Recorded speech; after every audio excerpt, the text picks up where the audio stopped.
Since the beginning of the 20th century, Westerners have been traveling to the East in search of spiritual wisdom. By the 1950s, Eastern meditation masters were coming to the West and establishing meditation centers here. This is the story of those journeys, East and West, towards refuge.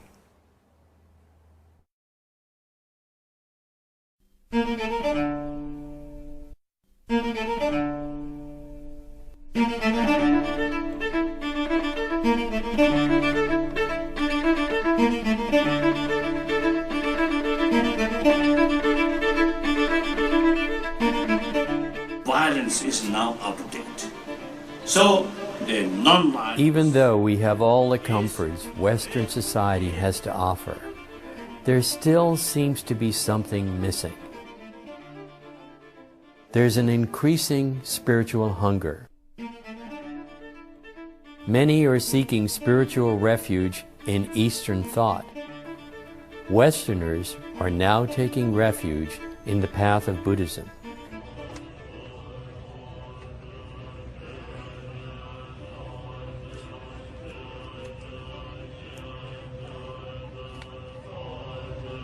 Since the fall of Tibet, those who've achieved some spiritual level in the East are seeking economic and political refuge in the West. It's so difficult in the nature of man to deal with violence that, just even look at the world situation the way it is right now today. What's going to be happening in the next few days, who knows? It seems to be almost hopeless with the nature of man as to how to deal with violence or to suppress it and let compassion and tolerance and kindness take over. We've been involved too much with the trappings of religion, I think, rather than the actual word. And I think to a certain extent, Buddhism might give us an insight and almost a rebirth of the very essentials of what, for example, Christianity preaches.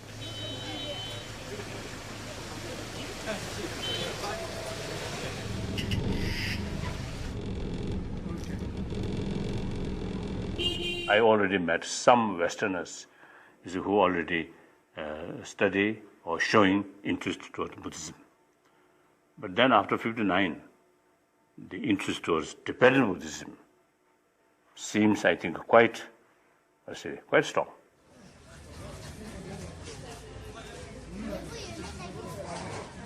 I think image of Tibet or Tibetan Buddhism. And blood drinking or that kind of thing. And also those deities with sort of sex or like that. So I think nowadays, certainly I think those more serious people, now they really getting, I think, the profound sort of understanding about what's Tibetan Buddhism.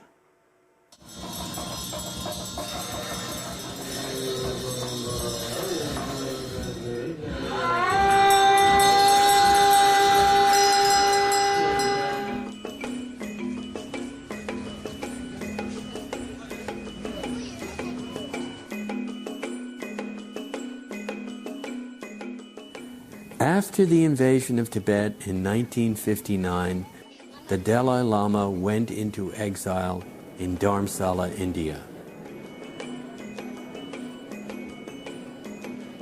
In 1959, Suzuki Roshi came to San Francisco and set up the Zen Center in the Bay Area. The influential Chogyam Trungpa arrived in England in 1964, and in 1973 set up centers in Vermont and Colorado. Since then, interest in Buddhism has exploded. Many Hollywood celebrities now call themselves Buddhists. It's the hardest thing in the world to do, to be mindful, to be present, to be living your life right in the present. I can't do it. It's there's always the chatter about the past or always the chatter about the future. I think balance, moderation, balance, those words come to mind. You know, you're functioning in the world, you're doing, at the same time you're withdrawn and watching. Is there a spiritual side, number one? Does a spirit exist? You see. And if it does, then how does one express it? And how does one feed the spirit? You know, if it does exist. Not to have fun is never a Buddhist motivation. To have fun is actually the purpose of practicing the Dhamma. I mean, the enlightenment is the highest form of fun. I think there is a deepening understanding that a true spiritual path isn't necessarily going to solve your problems. Maybe it's going to bring up problems which one has up to now managed to outrun and not have to face. They say the teacher is like the finger that points at the moon. So you don't concentrate on the finger, you concentrate on the moon. And what is the moon? The moon is your own mind. And the point of Zazen and practice is to know ourselves, to know our own mind. You have your own backgrounds, you have your own upbringing. So in that sense, I think we're coming to another new dimension of the teachings of the Buddha. And Buddha said, at times, the teachings must be flexible so that you can incorporate it. So I think it's coming.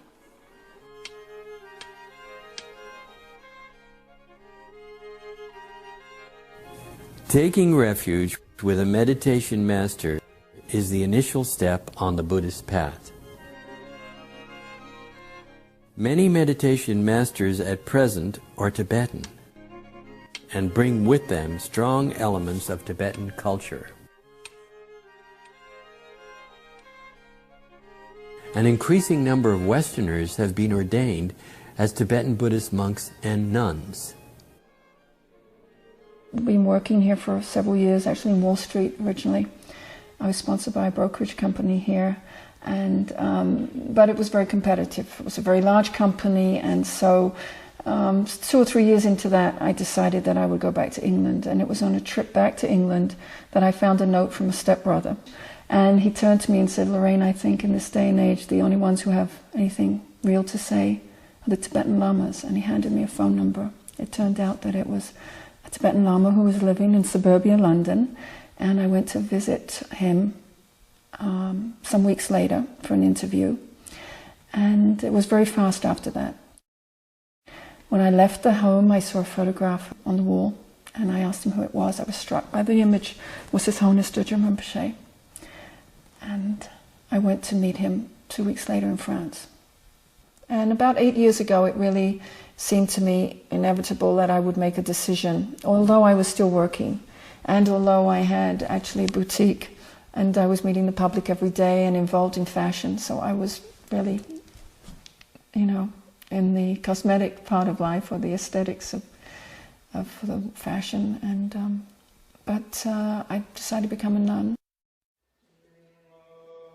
Buddha made very clear, the teacher, in order to give teaching to others, first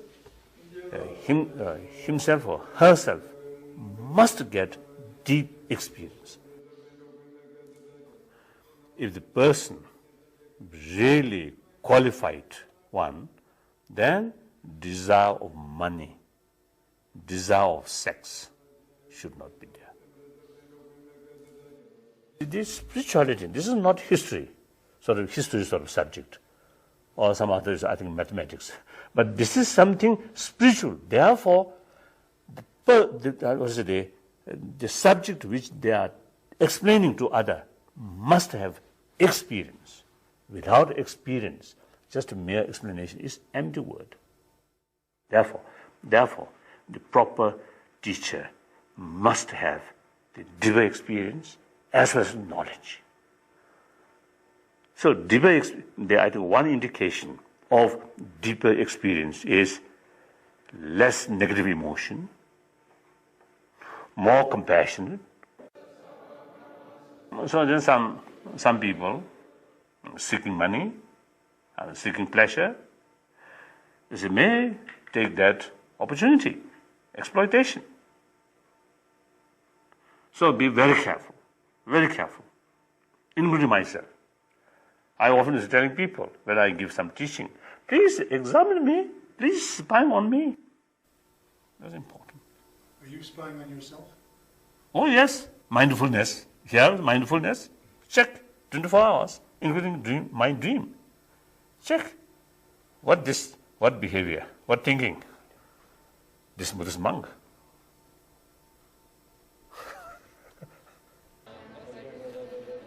Buddhism emphasizes that one should examine carefully rather than follow on blind faith. David Chadwick was ordained as a Zen priest by Suzuki Roshi. When Suzuki Roshi lectured about precepts, when he got to the precept about don't sell drugs or no, don't sell intoxicants, he sometimes would say this means don't sell Buddhism, because he seemed to be more concerned about his students' intoxication with the ideas around Buddhism and practice and enlightenment and all that than he was about their being carried away by drugs. Because of the writings of D.T. Suzuki and Alan Watts and the Beat poets, there was a lot of interest in Buddhism because it had gone beyond, they'd run into a dead end with existentialism and with the sort of nihilism that had developed, right? And a door opened where there was something they could do. So many of us were reacting against regimentation and all the rules and control of society. We'd become hippies. We were into do your own thing. We came to Zen Center and we find ourselves following schedules, sitting for 40 minutes with our legs crossed even if they hurt. So yeah, there's all sorts of little almost military aspects to at least studying Zen with a community or in a monastery or at the temple. But, well, it's like being a ballet dancer. You want to be a ballet dancer, you've got to be disciplined. I mean, at least you've got to go through a period of discipline. We are told that when you take refuge, the underlying the basic cause of taking refuge has to be a fear, like you're afraid of getting wet, therefore you take refuge under umbrella. See, we're always taking refuge in something, right? In our hope, in, our projected desire, in our revenge, in drugs, in food and sex and whatever. And I don't think there's any need to give up anything in particular, but to take refuge in big mind is it's quite a leap. It's not easy to do, and that's why we need each other. We have to work on this together, even though institutions and people, we always irritate each other.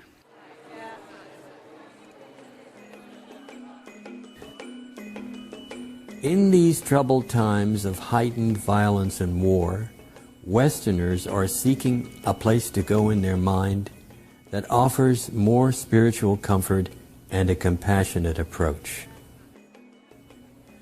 The emphasis on self of the me generation may now be giving way to a more interdependent attitude.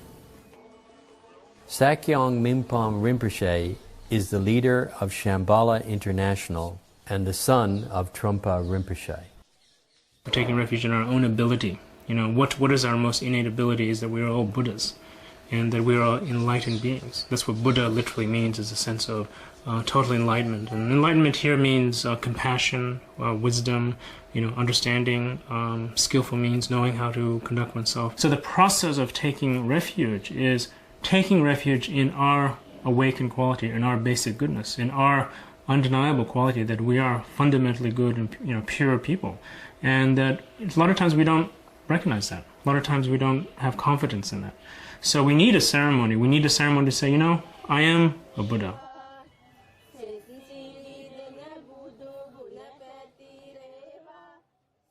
There's an old story where the Buddha was traveling and doing many different kinds of spiritual practices, and he became very emaciated because he stopped taking food, and he became very, very thin and basically fainted and passed out.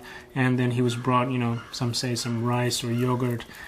He took the food, was able to nourish himself, and then after that it's said that he, meditated and achieved enlightenment. Long-term happiness comes from having a good relationship with your own mind and your own heart. So we do have to start with our own selves in the sense of learning how to meditate ourselves, learning how to generate some kind of kindness from ourselves. Then we have the ability to do it, for others.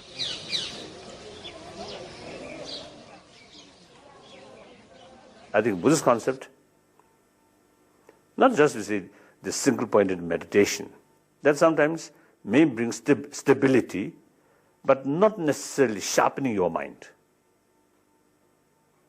Mind, of course, firstly, quick reaction. Then second, the quality of sharp mind is penetrate. Not only the superficial, but more penetrate, deep down. And also the awareness, the consequences. So rapidly. Yes, if this is so.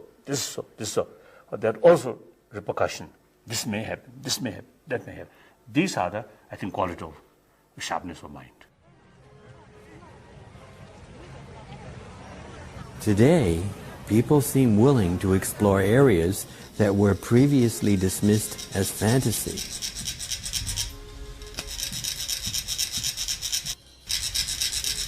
Now there is room to consider the less tangible aspects of our lives.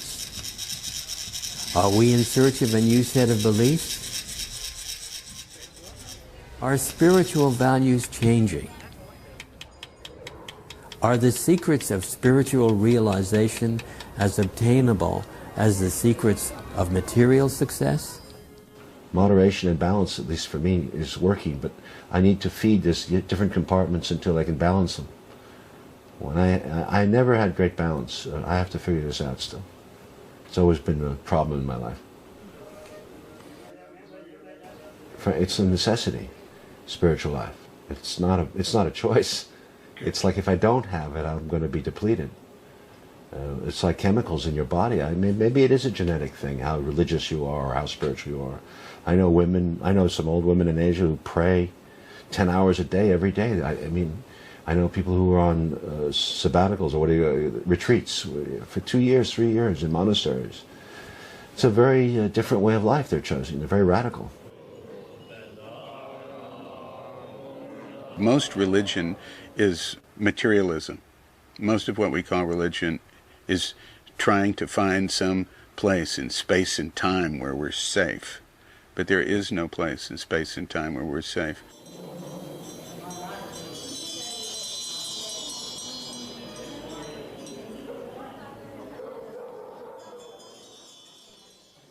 Philip Glass is a composer and a Buddhist. There's no doubt that Tibetan Buddhism has had a tremendous impact on the West already. Buddhism generally has been coming to the West probably for the last 100 years.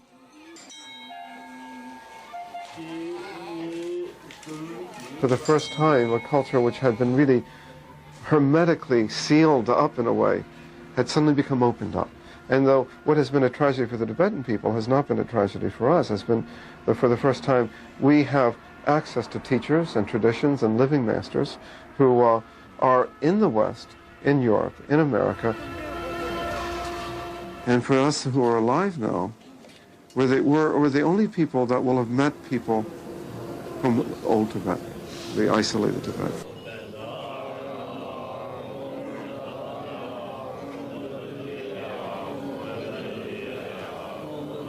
Nothing more definite than your own death, and that addresses the whole question of your impermanence. So these are ideas which in the West we almost always are in the process of denying. We deny the reality of our own death, and we deny the fact that our own impermanence. So Tibetan Buddhism is is seeing the way things really are and the way our life really is, instead of creating a life of fantasy, fiction, and denial about things that we'll never be able to deny ultimately.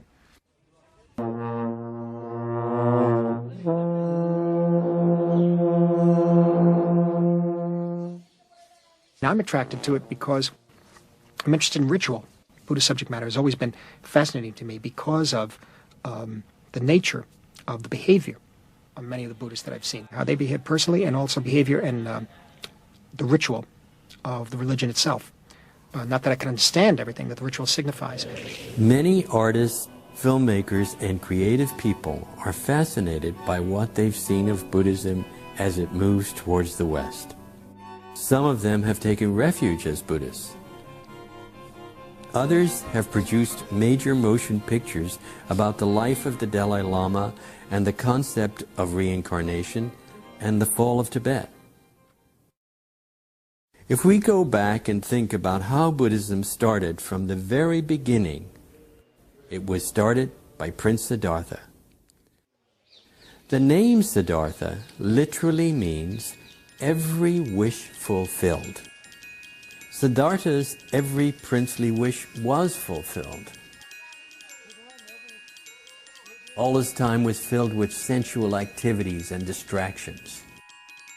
He was constantly protected from any unpleasant realities. At a certain point, he decided he didn't want to live in fantasy and illusion anymore.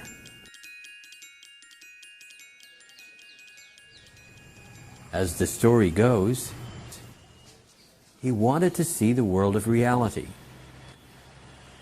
One day he left his palace and went out into the world. And he saw sickness, old age, and death for the first time. He was so moved by seeing the suffering that he decided it was necessary for him to completely awaken his mind and become enlightened. The word Buddha means awakened. Buddhists believe that all people have Buddha mind and can be enlightened. We could say that in the United States, at this moment in time, metaphorically, we are in Siddhartha's palace. We are at that point where we are continually having our egos supported. We have enormous opportunities for escapism and fantasy. This state of mind is often described as the God world. We have to go beyond happiness and unhappiness. Buddhism is supposedly path to enlightenment, not for well-being. If you have strong ego, attachment to the ego, Buddhism can be quite hard and harsh and bad news if you love yourself so much. When one takes refuge, they are saying, I am now on the path. From now on, my solution to everything is trying to have recognition of the nature of my own mind. By taking refuge, one is abandoning the concept of doubt. They are giving up the idea of nihilism. They are saying, there is a possibility, a way to battle through all of this and become a warrior in my own epic of development. In Buddhism, when we say, I take refuge to the Buddha, the word refuge actually means I accept that myself, my nature, is the Buddha. And I accept that this being like a Siddhartha, I accept that he managed to discover that Buddha nature and use him as a model or an example, and then take the similar path that he took. The West is taking refuge in Buddhism. and Buddhism appears to be taking refuge in the West. Perhaps the West's fascination with Buddhism, based in the development of mind, may be attributed to the fact that many in the West have gone through some form of psychological exploration, such as psychotherapy and other self-examining remedies. Zangzar Khyentse Rinpoche is an abbot of a monastery and director of the film The Cup. Well, I see a lot of influence, not only in the West, just generally in the world, coming from television, film, magazines. So image, therefore, is definitely probably the strongest influence that we have.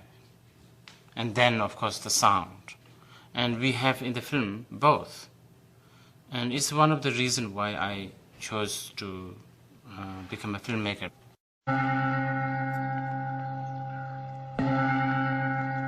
Why not become the influence instead of being influenced?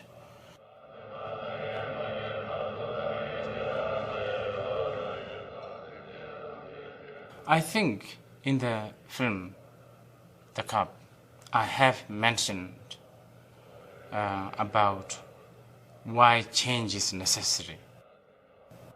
If not for Buddhism, Tibetans are very hot-blooded, and they could be really extreme, fanatical, and very narrow-minded. Even after arrival of Buddhism, I still find they are quite narrow-minded. Traditional religions are now in a more cooperative mood than they have been for centuries. But there is considerable doubt amongst their followers that their gods are in close contact with the present human condition. Many mainstream religions are now encouraging various forms of meditation.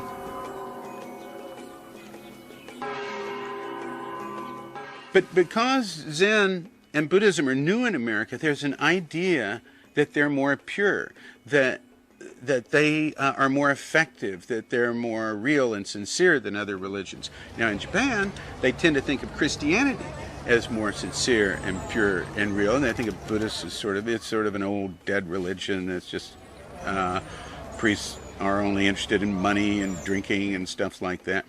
But, you know, Buddhists are not necessarily any more enlightened than Christians or atheists or anybody. But I think Jesus taught that it's thought itself that is God. Change tradition sometimes may harmful.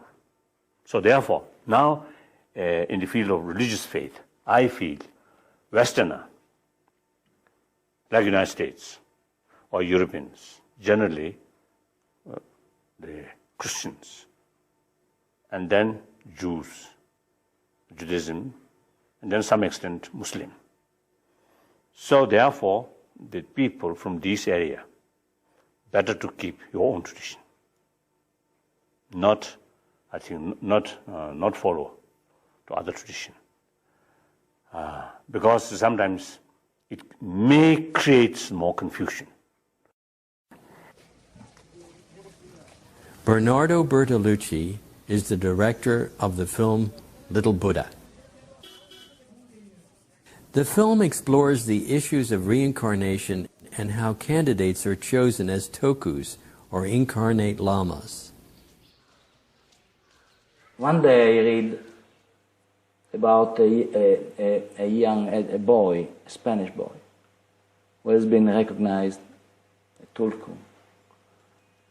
It's called Lama Ozel. So I called my friend Paolo, and we start to talk about that.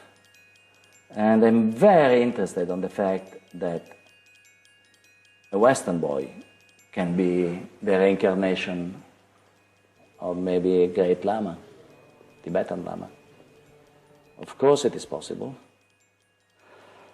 But before everything,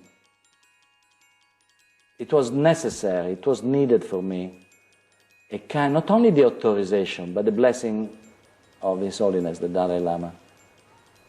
And he said, how do you call it? I said, if I can, I'd like to call it Little Buddha. And he starts to laugh and says, oh, we all have a little Buddha inside us. And he said, yes, it happened and it can happen. And he was incredible, because he told me, you know, we have to be careful sometimes, because sometimes this finding this reincarnation is a rip-off.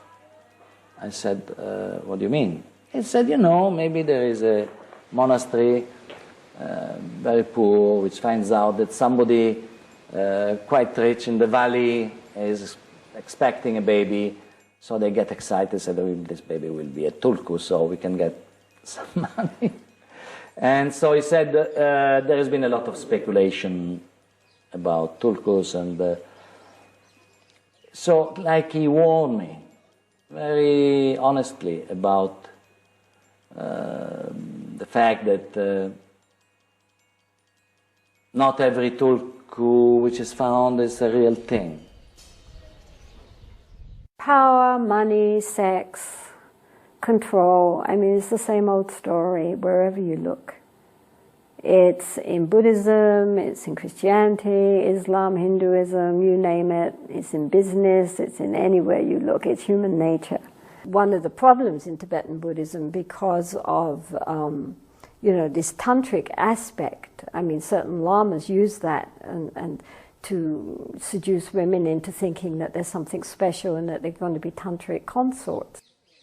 Annie Tenzin Palmo has spent 12 years meditating in a cave in India. She has also founded the first nunnery outside Tibet. Well, I mean, you see it, of course, in Buddhist magazines. Everybody's His Holiness or His Eminence nowadays, and nobody just wants to be an ordinary Khenpo. They have to be a Khenchen, a great Khenpo. And, of course, some lamas present themselves like they are the film stars. Right? In a traditional society, someone who was really going to become a practitioner, you give it a lot of time. It takes, you're slow cooking, you're not on a microwave. And nowadays people expect, to get instant realizations in a weekend tantra course. We undervalue ourselves continually by identifying with all the wrong things, by identifying with our gender and with our body and with our conceptual mind, with our memories and with our belief systems. This tremendous emphasis on being happy and being fulfilled, and that our fulfillment and happiness depends on things exterior to ourselves. So in the West, people have too many possessions. They've had endless relationships, and on the whole, most of it has not brought them much happiness. It's created more chaos, more confusion, which is why people feel this sense of unrest, this sense of depression, this sense of anxiety. So then they begin to think maybe the answer doesn't lie outside, maybe the answer lies within us. Tibetan lamas have seen the openness of the West towards them and their thirst for spiritual developments. The lamas have found a welcome refuge in this society. Two Tibetan abbots, called the Khenpos, have built a traditional Tibetan monastery in Delaware County, New York.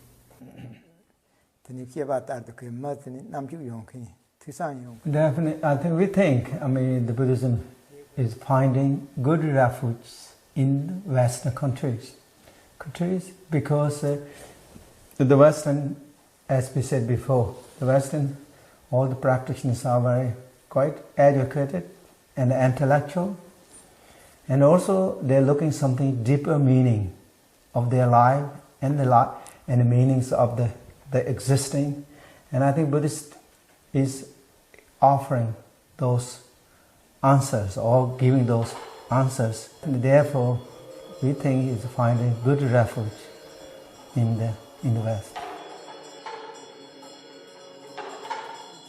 Until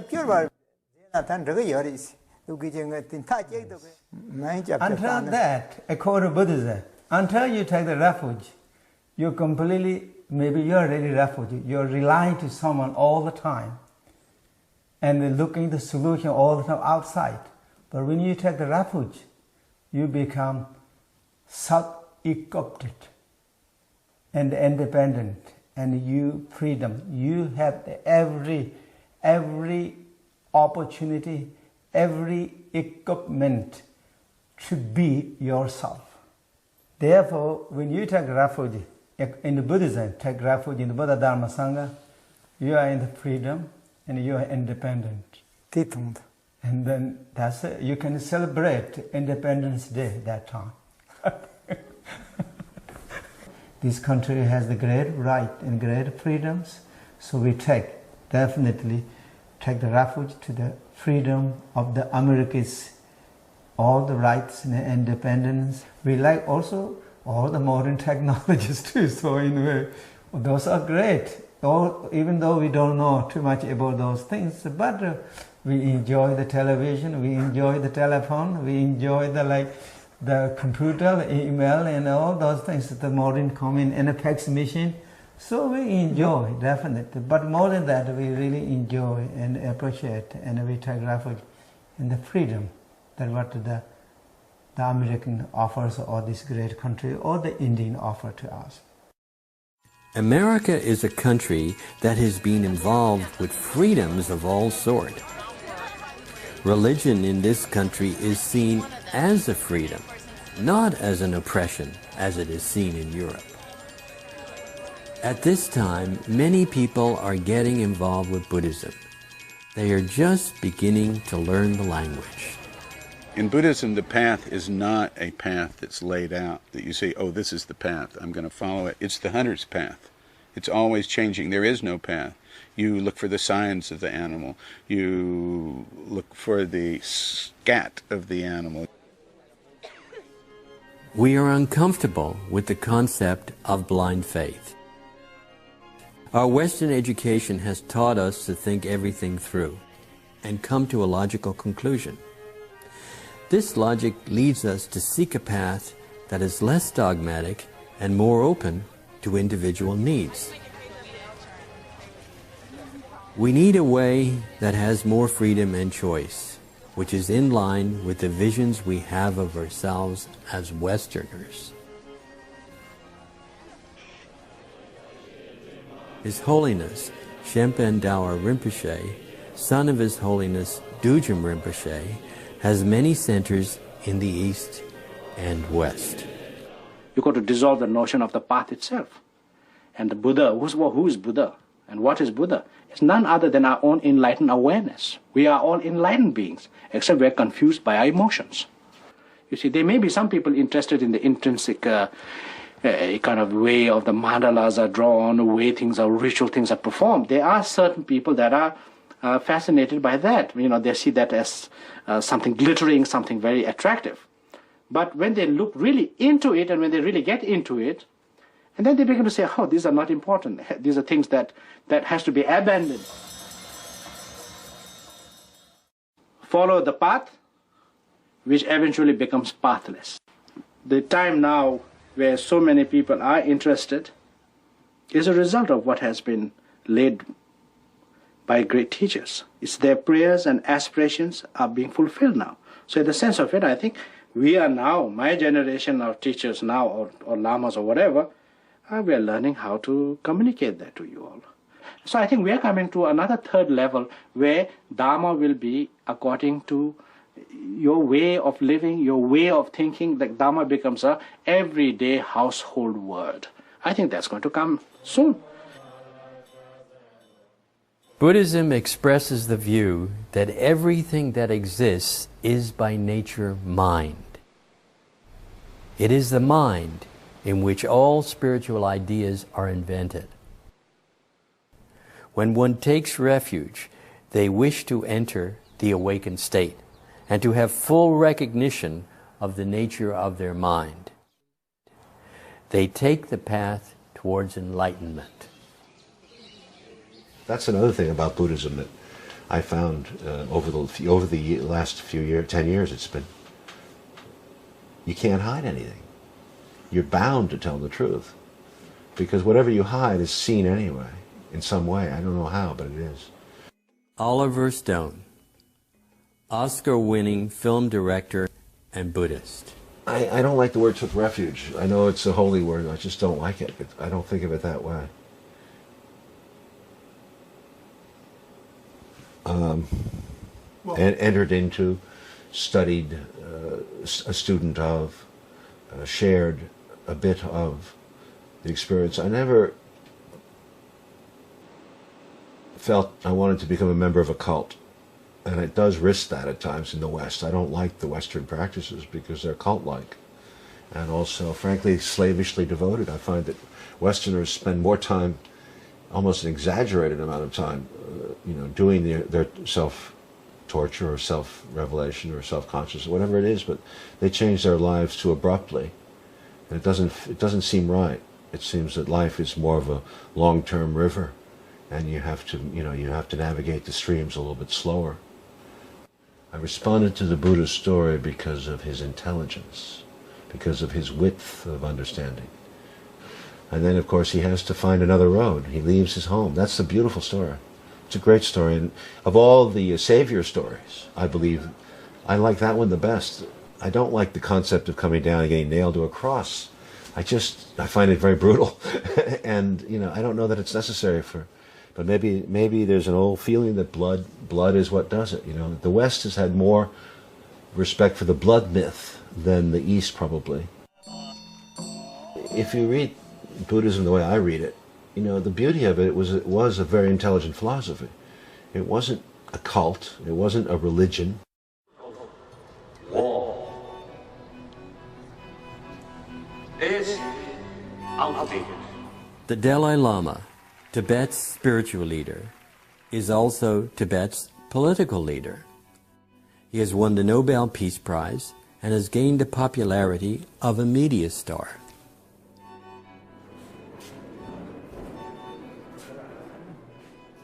Then I think one important, the very purpose of Buddha Dharma, I think, like any other tradition, change of our emotion. That is the main purpose. So change of emotion, not through injection, not through prayer, but through meditation, but through analyze the reality. Through analyze, eventually, you see, emotion or concept or way of thinking will change. When we say egoless, that does not mean we reduce the sense of self. The feeling of strong I, sense of strong self, itself, I think, good. But then, you see, that combined with negative emotions, such as hatred, or then it becomes really destructive. Too much self-confidence, then doing all sorts of negative and no feeling at all about other sort of experiences or others' feeling. The Bodhisattva sort of practice, willing to sacrifice oneself for benefit of other, and also is willing to take all suffering of other sentient being on oneself, and willing to give all one's own sort of virtuous things, good things to other. In order to practice that, unless you have very strong sort of determination or willpower and self-confidence, you can't practice that. So in order to practice that, the very strong as a sense of self, very strong self, very necessary. The Buddhist lamas coming to the West are seeking spiritual refuge in a better economic and political environment for their spiritual practice and life. It is the Westerners' fervor and enthusiasm which encourage so many lamas to offer their wisdom to the West. Tibetan sort of tradition is only important for the Tibetans. What had happened in Tibet was something sad and all that. But it has brought a lot of good consequences too. If not for what had happened to Tibet, none of these great people, such as Chogyam Trungpa, would have ever come to the West. Tibetans are taking refuge politically, economically, to the rest of the world. And rest of the world, some are taking refuge to this living tradition of wisdom and compassion of the Buddha. And that's a very good exchange, I think. Out of material facility. Melissa Matheson wrote the script for the film Kunda about the life of the Dalai Lama. What is Buddhism about? And I've just gone from the big, elaborate, mysterious, fantastic picture of, Tibet on top of the mountain to what the people sitting in the room quietly are about. But you do see that this is about what's inside you, that it's about your inner sense of responsibility and kindness. And do you need to live in the highest place in the world on top of a mountain to practice it, to be it? No. You could be living in a jail with guys, throwing feces at you and have it. So Tibet will survive without Tibet. There is something very particularly attractive about the Tibetans to Westerners. And there is a dignity in these people that is, I think people hope it's a little contagious. And there's a joy because they are a joyful people, and there's laughing, and there's lack of self-consciousness, and there is an intrinsic happiness. And I think you see it. Everybody's a Buddha, everybody is been your mother, and so everybody's interrelated, and they have a belief in the interrelatedness, the interdependency of their experiences with one another. They don't quite get the way we live. They're kind of astounded at our bubbles, that we all live in these bubbles of anxiety, which they find terribly amusing and just don't understand why we don't see that it's all an illusion, so to speak, and we're very tense and dealing with our little moment-to-moment stuff. Coming back to Hollywood, even if it's the new trend, I see people kind of trying to trim down the excesses of their lives. And the more you trim down, when you keep trimming, you're just finally left with yourself. Tibet by nature was a hierarchical culture, and the West is a free and democratic culture. Now Westerners are realizing there is considerable difference between Buddhism and Tibetan culture. Lamas are also realizing that freedom here is an absolute right and an individual responsibility. If Buddhism is to succeed in the West, there can be little doubt that it will have to reflect attitudes of Western culture. You could take aspects of the religion to supplement your own, or even aspects of the religion to supplement your own ethics, your own way of thinking about society. Martin Scorsese directed Kundun, a film about the life of the Dalai Lama. I'm not Buddhist, so I don't really understand the finer tenets of Buddhism and that sort of thing. But the one thing that I aligned myself with were the people, and the idea of the religion, the idea of compassion and kindness and tolerance, and ultimately pacifism. And I thought that for me is something that has to be explored. Working with them created an atmosphere very much unlike any movie I've ever made. It was extremely difficult to shoot, but on the other hand, it was one of the greatest, vacation is the wrong word, but one of the greatest motion picture experiences I've ever had. It was like a retreat. The normal frustrations of making a film, particularly on location, there were times I was, quite frustrated and upset and that sort of thing. But at the same time, as I say, it still was one of the greatest, it was probably the best experience of shooting a movie I've ever had. In a practical way, it was how to balance feelings of frustration, anxiety, anger, how to balance it in your mind and your heart so that it doesn't do you in. There's certain things that are just not going to change. They're not going to change. You better go with it. Deal with what the issue is, try to work it out. Other things that can be changed, try to do it constructively. That's all. And put things in literally put things in a degree of importance. Because so many things go wrong each day, But then take that experience from that set and apply it to the everyday in real life. And it has helped somewhat. It really has. It doesn't mean I don't have the difficulty of doing films, I don't have the difficulty in daily life, but it's, as I say, on a practical level, it's helped somewhat. Who said that Tibetan Buddhism was going to continue to exist the way it has the past 1,400 years? Now it's out, and it changes, it transforms, and in an interesting way, I think it's something that could really help the thinking and the beliefs of the West.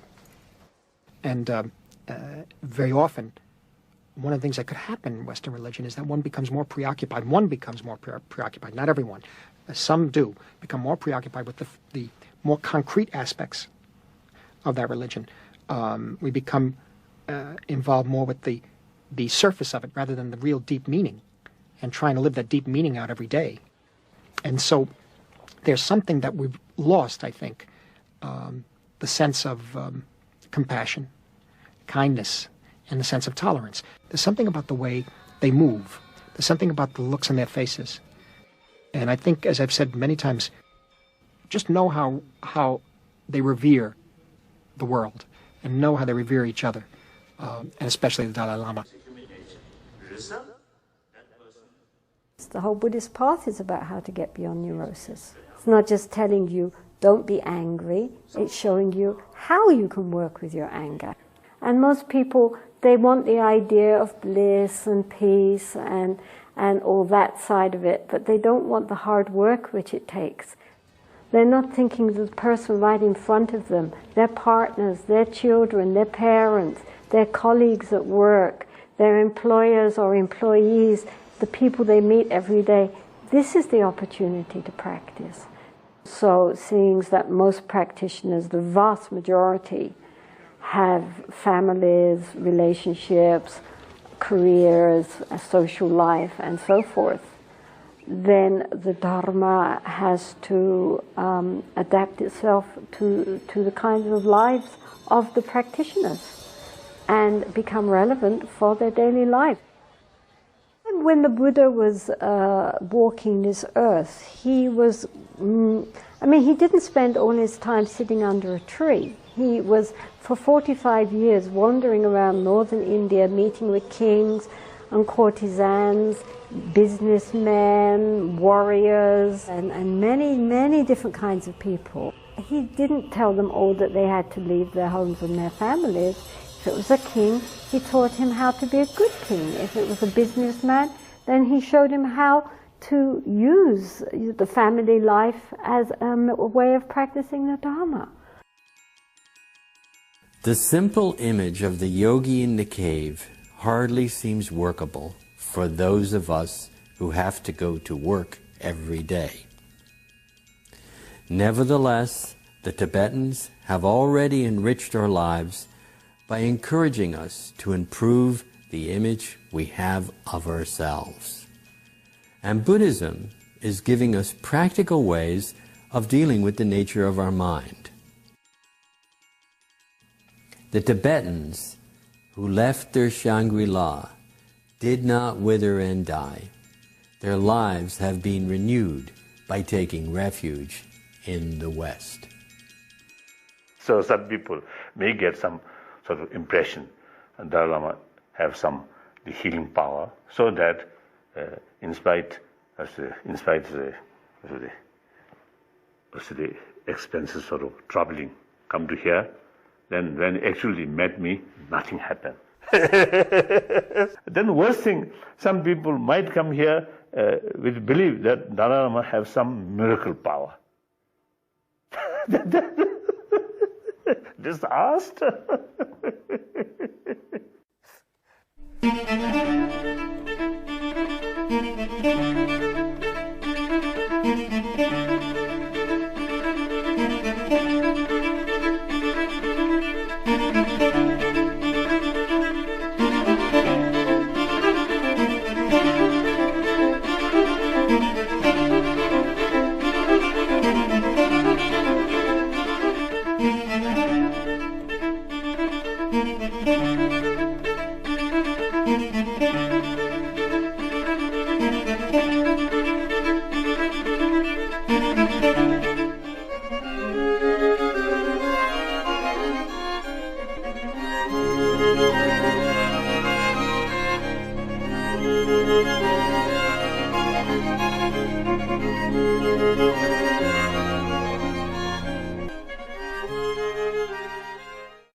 Rinpoche, is Buddhism taking hold in the West?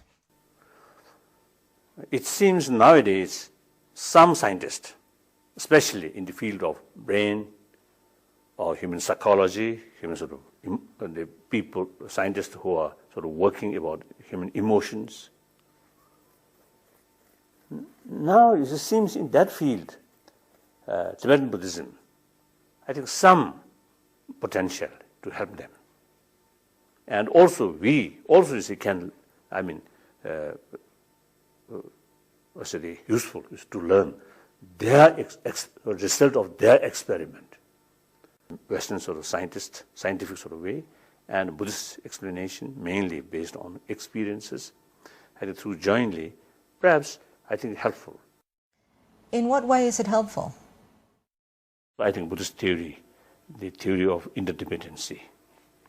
I think that theory, even the politician or businessman, I think that sort of concept, I think help to widen their perspective, perception.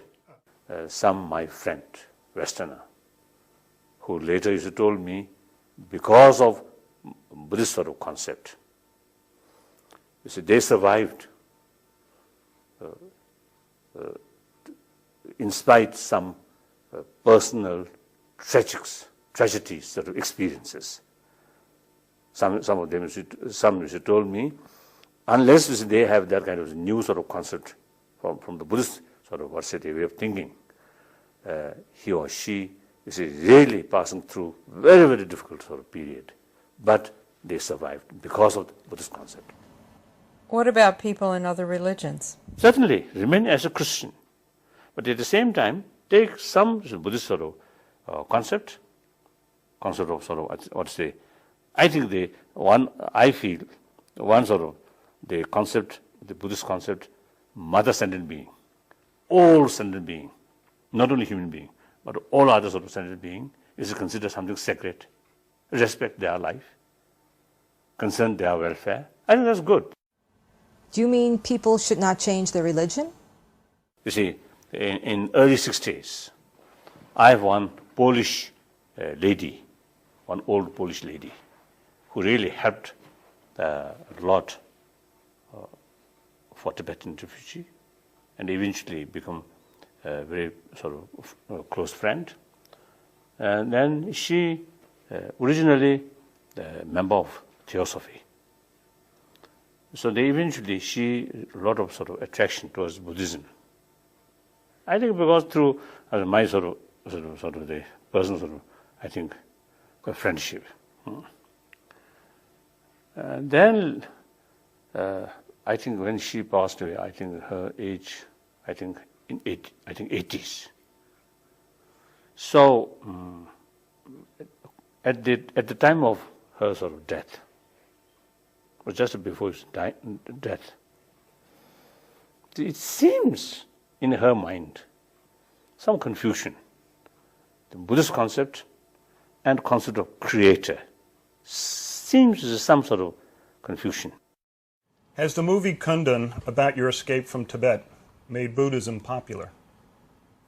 The real Buddha story is it cannot act by one ordinary person. Of course, to us like that, to either Christian, ordinary human being, you see, acted, no matter how sort of expert actor, can't act the real Jesus. So similarly, in Buddhist case also it's the same. However, you see, one good actor acted as a Buddha, and some story of his as a part of his life, certainly is useful to reach Buddha's, I think, basic message of Four Noble Truths to millions of other people. So similarly, Kundun, about my story, I think I'm helpful in the sense to promote awareness of Tibet and awareness of me personally. When I give this public talk, when you see there's a large number of people who came, then at the beginning I always make clear, if someone is come to here with great expectation, that's wrong. I have nothing to offer to you, nothing, except some of my experiences. Did you have to study to become the Dalai Lama? I think I started to learn by heart some of the text. I think my age around 6-7 years old. So still, whenever I have time, I study or remind those texts which I studied before, some new text. Still, I'm reading whenever I have time. How do you choose a Lama? The real quality of the Lama is knowledge of the Buddha's teaching and experience of the Buddha's teaching. So ultimately, still, the sort of Buddha's teaching is the ultimate, teacher. Do you mean the teachings are the ultimate teacher? So there's some stories. One Tibetan Lama, when he about to die, some of his sort of disciple now showing, sadness and cried. And he asked, why you're so sad? Then they say, now up to now we have our Guru, so whenever we find some sort of doubt or difficulties or obstacles, we can ask you, we can rely on you. Now you will not be no longer there. So now when we face some problems, how to do? To whom we rely? Then the dying sort of Lama stated, you already have enough sort of knowledge or experience, so now on you don't need any Lama. Your Lama should be the Buddha's teaching text. Your Lama. So read more, and whenever you get some doubt, read, study, think. He answered like that. I think that's very true. Very, very true. But people in the West have busy lives and no spare time. So you need determination. You need effort. So effort, not from external sort of force or external pressure, including your teacher, but something internal, volunteer desire. Like my own sort of case. When I was, say, teenage, although I already started the study, including debate, but no inner sort of enthusiasm. So takes just like the burden given me by my teacher, mercilessly. So therefore, you see, there is no real enthusiasm from within. So they afterward, yes, get some taste of Buddha Dharma, some conviction.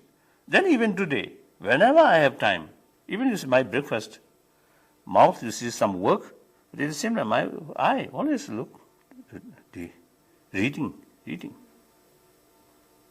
So sometimes I listen, you see, the radio. But this listen, but I always read. Think. Here, people's lives are so filled up with responsibilities. You will not have sort of feeling of tiredness because of internal enthusiasm. So then time factor is nothing. Time consumption is then, not important. Whenever you have time, you're always willing to read, think, and meditation. So therefore, the enthusiasm, in order to develop enthusiasm, you need conviction. Yes, through this practice, I get this benefit.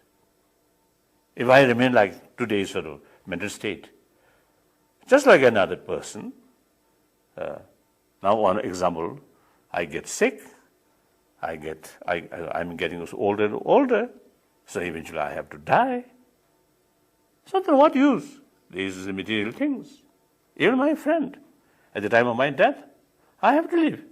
Even this body, I have to live. So the only thing, mental quality, quality not only just mere knowledge, but some deeper imprints in our mind. That will go next life. 1,000 lifetimes, millions lifetimes. This will go. This will benefit.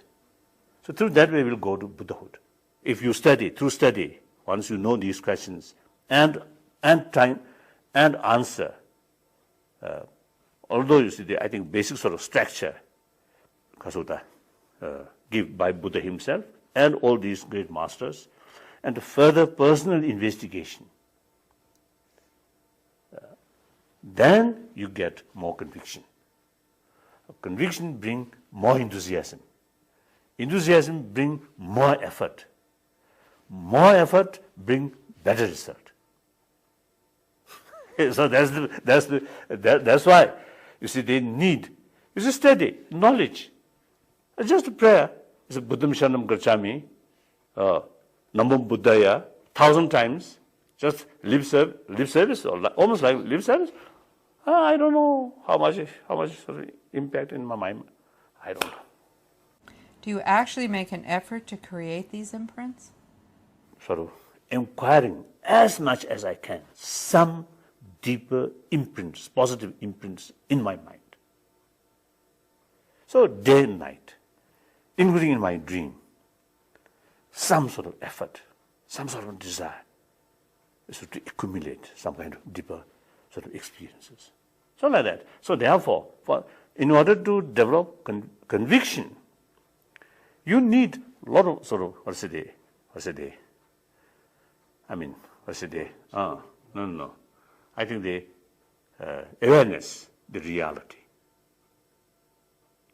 Reality of our body, or our life, this life, or reality of samsara, we call samsara, cyclic existence, and reality of nirvana, whether nirvana is something real or not. So that question, you see, bring the further investigation about nature of mind and nature of emotion. Whether emotion can eliminate or not. What part do the senses play? I think some proper sort of practitioner, I think they mainly, you see, the emphasis on the deeper mind. They don't care about the senses of sensorial sort of thing. Including movies and television? To some people, I think the sensorial sort of power, very, very effective. But then pictures, sounds, smell, I don't know. Smell and taste, I don't know. Otherwise, you see, the image or art in the form of picture or form of color, form of sound, I think really touch their deep insight. But some people may not that. I think one example, I think in the past, I think one under Milarepa, I don't think. I think he don't care what sound, or picked, I don't think. He always used his deep sort of insight, not relying on sensorial or say experiences, I don't think.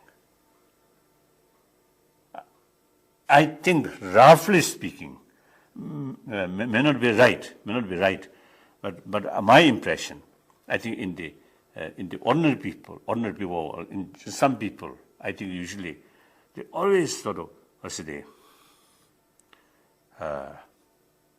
their mind go outside. So and there is for such people, I think through music, through some sort of visuals, no, I think certain positive as well as negative sort of message, imprint, sometimes unconsciously. Is Buddhism okay for everyone? There are many different causes and conditions, and different sort of different background. So accordingly, we need some kind of approach. We can't sort of treat them same way. They look on the surface, yes, some mental disturbance there. Then one method for all, wrong, I think. Is there one true faith? Like, I think, body or immune system, the person's mental sort of structure, some are quite sort of strong, some are weak. So accordingly, we need different method. So variety of people. So need variety of method. Therefore, I always telling people, we need variety of religion, variety of philosophy, because of that fact. No matter how Buddhism is sophisticated, cannot satisfy variety of people. So we need variety of religion. Why is there so much more violence and unhappiness now? Modern technology and human sophisticated mind or smart brain, just a mere sort of smart brain, these two combine without proper warm heart or proper sort of motivation, or modern technology, human intelligence, guided by negative emotion, then immense destructions. So that, to me, that also is one, I think, clear sort of confirmation that we need more effort to increase compassion, sense of caring, a sense of, I think, the awareness, entire humanity as a member of one human family. I think that's very important. What is the meaning of mindfulness? Sharpening your mind, at the same time, because of basically your sort of attitude, you still remain very calm. I think that we need. Just stability, calm mind, without much of thinking, that also not, I think, not wonderful. Not something very good. Clear? Oh, why? I think some of the birds, some of the pigeons, they're very peaceful. When they feed and fat, and no images of threat, very peaceful, very calm, very holy. So yeah, dull. Because the human being, this is intelligence. I think potential of visions. Think about the future. Think of many things. So that's one, I think, good quality of human mind. But at the same time, that also sometimes bring more anxiety, more fear, more doubt. As a result, more disturbances. So sharp mind doesn't solve the problem. Sometimes some people, their mind very sharp, but so much ups and downs. So that disturbs their mind. and eventually ruin for their physical health also. What is sharp mind? So one part of the quality, I think here, that sharpness, mindfulness also there, your mind focusing one particular subject. If you see your mind scattered, then you can't penetrate deeply and also can't see the other sort of consequences, possibility of consequences. Does meditation always produce a good result? I met some practitioner few years ago, one monk from Ladakh.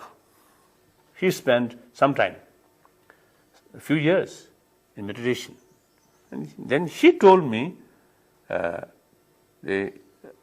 before retreat, his mind sharp. He learned easily. After few years of meditation, and he found his sharpness of mind much reduced. And he inquiring, what happened? Of course, I have no clear answer, but there is two possibilities. One possibility is the real sort of samadhi, the single-pointed mind. There we should not only just your mind live on one single sort of point, but you should have full alertness of mind. If you emphasize on just a single-pointed, without moving, or neglect about sharpness or about the alertness of the mind, then there is danger. It's harmful to reduce your sharpness of mind. This is one thing. So meditation can become illusion. Some Chinese, inquiring me, some of their master. So meditation, it seems it's a single-pointed mind experience of single-pointed mind. Seems great, seems good, but the person becomes something very cold, not much sort of sensitivity. So some Chinese inquire about that.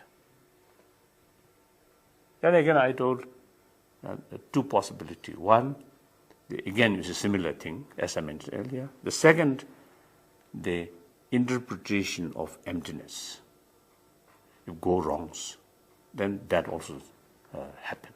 Yes, all are just sort of illusion, just mirage, no real one. So, because of that wrong conception, then feeling reduce. Is it different with the tantric practices? In tantric practice, now some method, you see, to reduce or to withdraw, you see, the grosser level of inner energy with that inner grosser level of mind through some technique. You see, press these veins. So unless proper guidance, you may die. You may get a heart attack. So there is dangerous. Danger is also there. What is emptiness? According to some Buddhist school thought, they say the ultimate nature of that mental state, completely purified of mind, that very nature is emptiness. Therefore, in order to experience that kind of emptiness, you should meditate on emptiness. Do you have to be a Buddhist to become enlightened? Now, the enlightenment, according to Buddhism, is in the definition of enlightenment, according to Buddhism. That kind of enlightenment achieved, I think, should be Buddhist. But then enlightenment, some other sort of as an interpretation, according to Christianity, according to Muslim, according to Hinduism. So, when you say enlightenment, there are different sort of interpretation, different meaning. So, according each sort of meaning or different interpretation.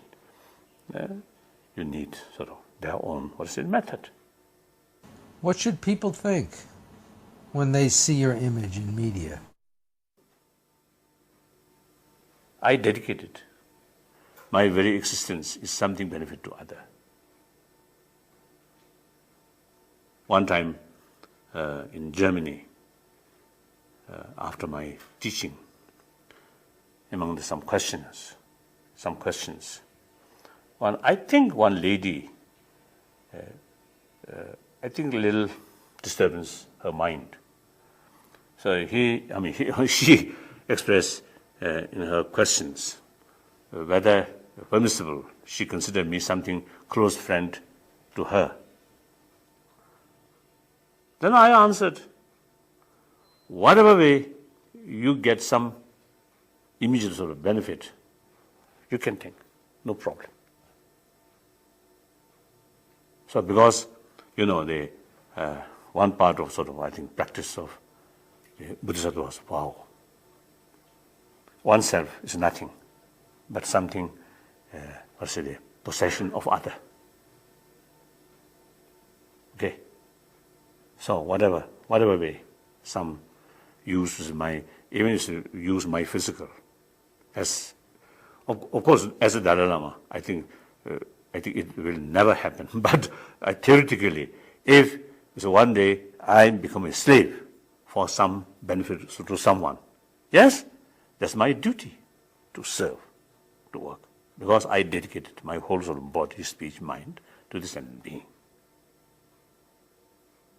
That's my prayer. Well, not something special to me. All the people who take Bodhisattva vow should practice that.